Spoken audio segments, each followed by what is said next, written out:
Hi friends, പുതിയൊരു വീഡിയോയിലേക്ക് എല്ലാ കൂട്ടുകാർക്കും വീണ്ടും സ്വാഗതം. അപ്പോൾ ഇന്ന് ഞാൻ വന്നിട്ടുള്ളത് നമ്മുടെയൊക്കെ വീടുകളിൽ നമുക്ക് ഒരുപാട് ശല്യം ഉണ്ടാക്കുന്ന ഒന്നാണ് പാറ്റ, അതുപോലെ പല്ലി, എട്ടുകാലി, ഈച്ച, അതുപോലെ തന്നെ വീടിൻ്റെ പുറത്തായാലും നമുക്ക് എലി, പെരിച്ചാഴി ഇവരുടെയൊക്കെ ശല്യം ഒരുപാട് ഉണ്ടാവില്ല. അപ്പോൾ അവരെയൊക്കെ തുരത്താനുള്ള അടിപൊളി 2 ടിപ്സുകളായിട്ടാണ് ഞാൻ വന്നിട്ടുള്ളത് കേട്ടോ. അപ്പോൾ നമുക്ക് വീഡിയോയിലേക്ക് പോവാം. അപ്പോൾ നമുക്ക് ഫസ്റ്റ് ടിപ്പ് നോക്കാം. അതിനായിട്ട് ഞാനിവിടെ എടുത്തിരിക്കുന്നത് നാഫ്തലിൻ ബോളാണ്, നമ്മുടെ പാറ്റ ഗുളിക. അപ്പോൾ അത് ഞാൻ എടുത്തിട്ടുണ്ട്. അപ്പോൾ നമുക്ക് ഒരു 2 പാറ്റ ഗുളിക ഞാൻ അതിൽ നിന്ന് എടുത്തിട്ടുണ്ട്. ഇനി നമുക്ക് നന്നായിട്ടൊന്ന് പൊടിച്ചെടുക്കണം. അപ്പം ഞാനിവിടെ നന്നായിട്ട് പൊടിച്ചെടുത്തിട്ടുണ്ട്. അതിന് ശേഷം അതിലേക്ക് ഞാൻ 2 കർപ്പൂരം കൂടെ ഇട്ട് ഒന്ന് പൊടിക്കുന്നുണ്ട്. അപ്പോൾ 2 കർപ്പൂരം കൂടെ ചേർത്ത് കൊടുത്തിട്ട് ഒന്നുകൂടി നമുക്ക് നല്ല ഫൈൻ പൗഡറായിട്ടൊന്ന് പൊടിച്ചെടുക്കാം. അപ്പോൾ ഞാൻ ഈ കർപ്പൂരം കൂടെ ചേർത്തിട്ട് നന്നായിട്ടൊന്നിവിടെ പൊടിയാക്കി എടുത്തിട്ടുണ്ട്. ഇനി ഞാനിവിടെ ഒരു പാത്രത്തിലേക്ക് കുറച്ച് വെള്ളം എടുക്കുന്നുണ്ട്. അപ്പോൾ ഞാൻ ഇതിലേക്ക് 1 ഗ്ലാസ് വെള്ളം എടുത്തിട്ടുണ്ട്. അതിലേക്ക് നമ്മൾ പൊടിച്ച് വെച്ചിരിക്കുന്ന നാഫ്തലിൻ ബോളും ഈ കർപ്പൂരം കൂടി ഇതിലേക്ക് ഇട്ട് കൊടുത്തിട്ട് നന്നായിട്ടൊന്ന് മിക്സ് ചെയ്തെടുക്കാം. മിക്സാക്കി കൊടുത്തതിന് ശേഷം നമുക്കിത് സ്റ്റൗവിൽ വെച്ച് ഒന്ന് തിളപ്പിച്ചെടുക്കണം. തിളച്ച് വരുമ്പോഴേക്കും നമുക്കിതിലേക്ക് കുറച്ച് ഉപ്പ് ചേർത്ത് കൊടുക്കണം. അപ്പോൾ ഒരു 2 സ്പൂൺ ഉപ്പ് ഞാനിതിലേക്ക് ഇട്ട് കൊടുക്കുന്നുണ്ട്. അപ്പോൾ നമ്മുടെ വെള്ളം ഇവിടെ ചെറുതായിട്ട് തിളച്ച് തുടങ്ങിയിട്ടുണ്ട്. ആ ഉപ്പിൻ്റെ കൂടെ തന്നെ ഞാൻ ഇതിലേക്ക് വിനാഗിരിയും കൂടെ നമുക്ക് ചേർത്ത് കൊടുക്കാം. വിനാഗിരിയുടെ ഒഴിച്ച് കൊടുത്തതിന് ശേഷം നമുക്ക് നന്നായിട്ടൊന്ന് തിളപ്പിക്കണം. ഇത് ഇപ്പോൾ തിളച്ച് വരുമ്പോഴേക്കും നല്ലൊരു സ്മെല്ലാണ് കേട്ടോ. നമ്മുടെ ഈ കർപ്പൂരത്തിൻ്റെയും നാഫ്തലിൻ ബോളിൻ്റെയൊക്കെ നല്ലൊരു സ്മെല്ലാണ് വരുന്നത്. അപ്പോൾ ഈ സ്മെല്ലടിക്കുമ്പം തന്നെ പാറ്റയും ഈ ഉറുമ്പും പല്ലിയും ഒന്നും പിന്നെ ആ ഭാഗത്തേക്കേ വരത്തില്ല. അത്രയ്ക്ക് സ്മെല്ലാണ് കേട്ടോ ഇതിന്. ഇതിപ്പോൾ നന്നായിട്ട് തിളച്ചതിന് ശേഷം ഞാൻ ഫ്ലെയിം ഓഫ് ചെയ്ത് കൊടുത്തിട്ടുണ്ട്. ഇനി നമുക്ക് തണുക്കാൻ മാറ്റി വെക്കാം. ഇതിപ്പോൾ തണുത്ത് വന്നിട്ടുണ്ട്. ഇനി നമുക്കിതിലേക്ക് കുറച്ച് കംഫർട്ട് ഒഴിച്ചു കൊടുക്കാം. അപ്പം നമ്മുടെ കയ്യിൽ ഏത് കംഫർട്ടാണോ ഉള്ളത് നമുക്ക് ഏത് വേണമെങ്കിലും ഇതിലേക്ക് ഒഴിച്ചു കൊടുക്കാം കേട്ടോ. അപ്പം ഇതെല്ലാം കൂടി നന്നായിട്ടൊന്ന് മിക്സ് ചെയ്യുക.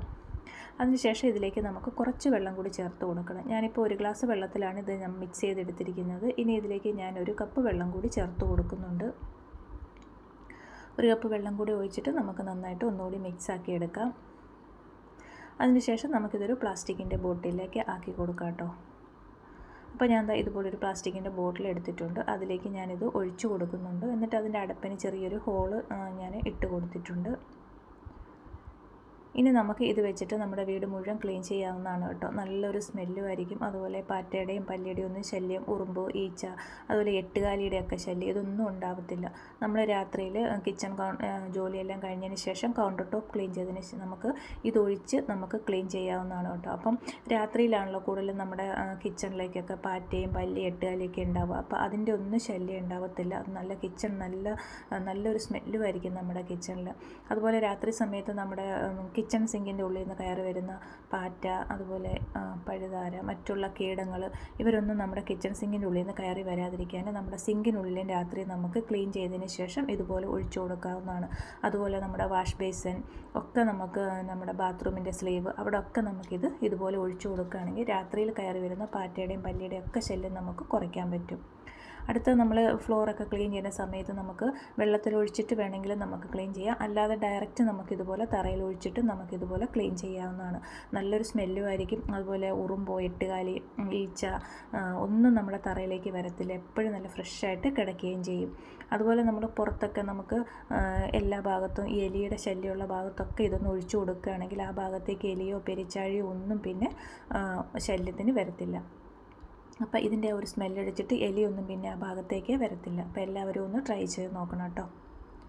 അടുത്ത ടിപ്പ് നമുക്ക് നോക്കാം. അതിനായിട്ട് ഞാനിവിടെ 1 നാഫ്തലിൻ ബോളും 2 കർപ്പൂരം എടുത്തിട്ടുണ്ട്. രണ്ടും കൂടി നന്നായിട്ട് ഞാനൊന്ന് പൊടിച്ചുകൂടി എടുക്കുന്നുണ്ട്.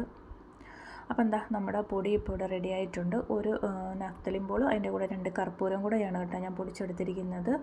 ഇനി ഞാനിവിടെ ഒരു 2 ടിഷ്യൂ പേപ്പർ എടുത്തിട്ടുണ്ട്. അപ്പോൾ നല്ല കട്ടിക്ക് തന്നെ ഞാൻ മടക്കി എടുത്തിട്ടുണ്ട്. അതിലേക്ക് നമ്മൾ ഈ പൊടിച്ച് വെച്ചിരിക്കുന്ന ഈ പൗഡറൊന്ന് ഇട്ട് കൊടുക്കാം. അപ്പോൾ 2 ടിഷ്യൂ പേപ്പറിലേക്ക് ഞാനിത് ഇട്ട് കൊടുക്കുന്നുണ്ട്. നമ്മൾ എത്ര വേണമെങ്കിലും നമുക്കിതുപോലെ ചെയ്ത് എടുക്കാം കേട്ടോ. അപ്പോൾ 2 ടിഷ്യൂ പേപ്പർ ഞാനിതുപോലെ ഒന്ന് നന്നായിട്ടൊന്ന് മടക്കി ഒരു ചെറിയ റബ്ബർ ബാൻഡൊക്കെ നമുക്ക് ഇട്ട് കൊടുക്കാം അതിലേക്ക്. ഇത് അഴിഞ്ഞു പോകാതിരിക്കാനാണ് കേട്ടോ റബ്ബർ ബാൻഡൊക്കെ ഇട്ട് കൊടുക്കുന്നത്. കുറച്ച് ടൈറ്റായിട്ടങ്ങ് ഇരിക്കുമ്പോഴത്തേന് ഇത് ഇളകി വരത്തില്ല. അപ്പോൾ രണ്ടും ഞാനിവിടെ മടക്കി ഇതുപോലെ എടുത്തിട്ടുണ്ട്. ഇനി നമ്മൾക്ക് നമ്മുടെ പാറ്റയുടെയും പല്ലിയുടെയൊക്കെ ശല്യം ഉണ്ടാകുന്ന രാത്രിയിൽ നമ്മുടെ കിച്ചണിലൊക്കെ ആണല്ലോ, അപ്പോൾ അവിടെ നമുക്കിതൊന്ന് വെച്ച് കൊടുക്കുക. അതായത് ഗ്യാസ് സ്റ്റോപ്പിൻ്റെ മുകളിലും അതുപോലെ കൗണ്ടർ ടോപ്പിൽ നമ്മുടെ എന്താ പറയുക ബോട്ടിലൊക്കെ വെച്ചിരിക്കുന്ന സ്റ്റാൻഡൊക്കെ ഉണ്ടാവും. അപ്പോൾ അവിടെയൊക്കെ നമുക്കിത് ഓരോന്ന് വെച്ച് കൊടുക്കാവുന്നതാണ്. ഇതുപോലെ ഗ്യാസ് സ്റ്റോവിൻ്റെ അടിഭാഗത്തൊക്കെ നമുക്കിതുപോലെ ഒരെണ്ണം വെച്ച് കൊടുത്താൽ മതി. രാത്രിയിൽ പല്ലിയോ പാറ്റയോ ഒന്നും പിന്നെ എട്ടുകാലി അങ്ങനെയുള്ള ശല്യങ്ങളൊന്നും പിന്നെ നമ്മുടെ കിച്ചണിലേക്ക് ഇതിൻ്റെ സ്മെല്ലടിച്ചിട്ട് വരത്തില്ല. അതുപോലെ തന്നെ നമ്മുടെ കബോർഡിനുള്ളിൽ നമ്മൾ തുണിയൊക്കെ വെച്ചിരിക്കുന്ന അലമാരയൊക്കെ ഉണ്ടാവും. അപ്പോൾ അവിടെ തുണി മടക്കി വെച്ചിരിക്കുന്ന അലമാരയിലൊക്കെ ഇതുപോലെ കൊണ്ട് വെച്ച് കൊടുക്കുകയാണെങ്കിൽ നല്ലൊരു സ്മെല്ലും ആയിരിക്കും. അതുപോലെ പാറ്റയോ പല്ലിയോ ഒന്നും നമ്മുടെ തുണികളുടെ ഇടയിലൊന്നും കയറി ഇരിക്കത്തില്ല. അപ്പോൾ എപ്പോഴും നല്ല ഫ്രഷ് ആയിട്ട് ഇരിക്കുകയും ചെയ്യും. അപ്പം നല്ലൊരു ടിപ്പാണ്, എല്ലാവരും ഒന്ന് ട്രൈ ചെയ്ത് നോക്കണം കേട്ടോ. അപ്പം ഇത്രയേ ഉള്ളൂ കേട്ടോ വീഡിയോ. ഇഷ്ടപ്പെട്ടാൽ ഒന്ന് ലൈക്ക് ചെയ്യാൻ മറക്കല്ലേ. അതുപോലെ ആദ്യമായിട്ട് കാണുന്ന കൂട്ടുകാർ ആരെങ്കിലും ഉണ്ടെങ്കിൽ ഒന്ന് സബ്സ്ക്രൈബ് ചെയ്ത് സപ്പോർട്ട് കൂടി ചെയ്യണം കേട്ടോ. അടുത്ത വീഡിയോ ആയിട്ട് വീണ്ടും